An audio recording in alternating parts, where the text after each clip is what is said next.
You know, every single day, billions of these brown boxes are crisscrossing the globe, and they all eventually land right on our doorsteps.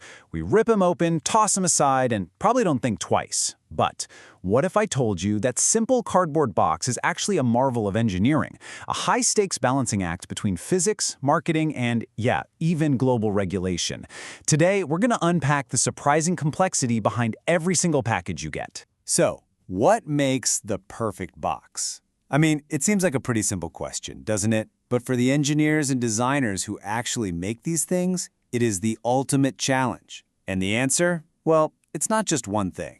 It's this precise, delicate combination of competing demands that all have to be met at the exact same time. And here they are. This is the core challenge. The perfect box has to deliver on these three critical fronts: strength, style, and sustainability. You can almost think of it as the golden rule of packaging. Get one of these wrong, and the whole thing just fails. So let's break down exactly how engineers manage to nail this trifecta. Okay, so the challenge is laid out. A box has to be strong enough to survive its journey, stylish enough to represent a brand on a shelf, and sustainable enough to meet a whole new set of global rules. It is a huge task. Let's take it one piece at a time. All right, first up, strength. This is job number one for any box. Its prime directive is to protect what's inside. Because let's be honest, if your brand new headphones show up shattered, you don't care how pretty the box was, right? And this isn't about guesswork, it's pure structural engineering. The secret to a box's strength? It's hidden inside the walls, in that wavy paper layer that we call the flute. Now, this flute acts like a series of tiny architectural arches, giving the board its rigidity. But right here, we hit our first big trade-off. See, A flute, with its big wide waves, gives you incredible cushioning. But E flute, with almost 3 times as many tiny waves, creates a super smooth surface that's perfect for high-quality printing. So you have to choose. Are you going for maximum protection or maximum graphics? So how do engineers actually measure this stuff? They don't just, squeeze it and see what happens. They use very precise, standardized tests.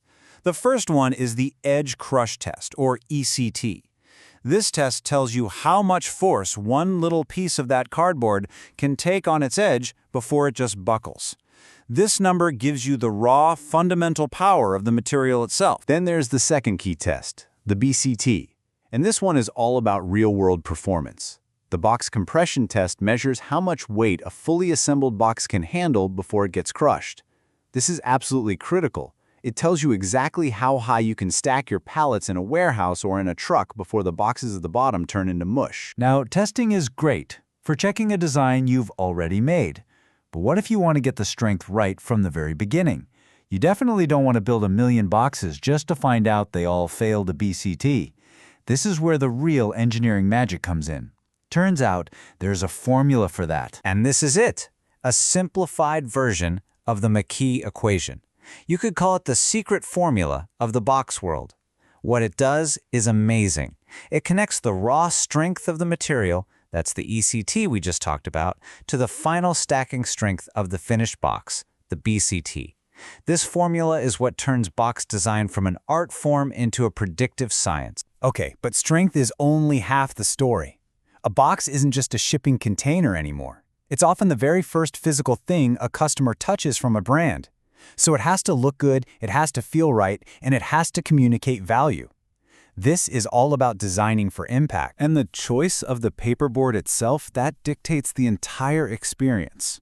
For a luxury perfume, you'd want something like SBS. It's made from premium pulp, gives you those crisp, beautiful graphics. For, say, a frozen pizza, you might use FBB, which is engineered to be stiff but also really lightweight. And for everyday goods, the go-to is often WLC, an economical choice that uses recycled materials inside. The level of detail here can be absolutely mind-blowing. Look at this number, 0.495 millimeters. What is that? That is the minimum allowable width for a single line in a standard logistics barcode. If your design, your ink, your printing process can't hold that tiny tolerance, that barcode won't scan.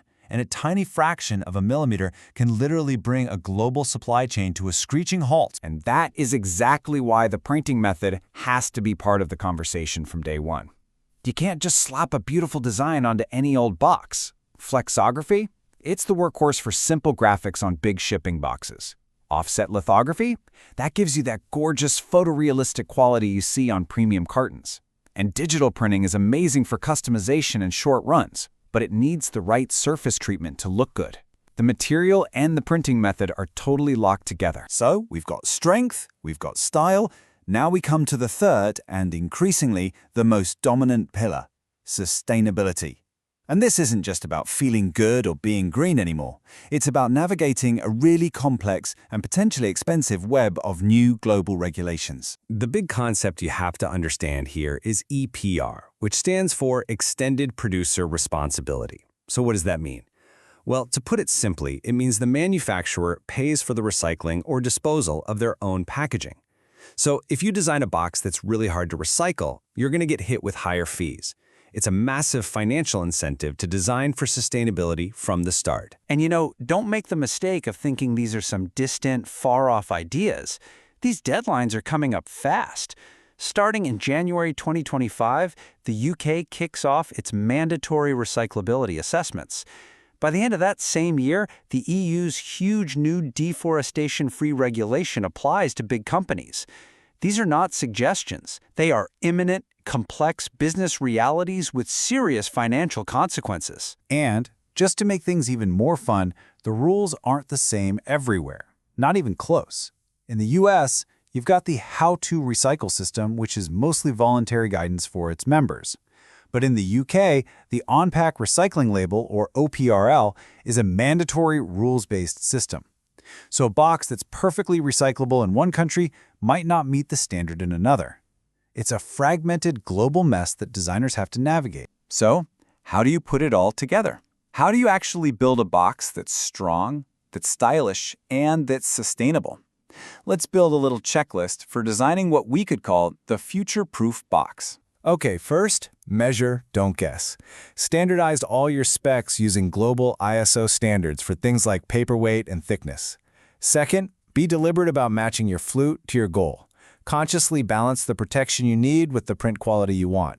And third, design for recyclability right from the start. That means following the specific rules for the regions where you sell, because that's how you keep those EPR fees down. So the next time a package shows up at your door, just take a second before you rip it open. Is it just a box, or is it a carefully calculated solution to a really complex problem? A silent piece of high-performance engineering that had to balance strength, style, and sustainability just to complete its journey to you.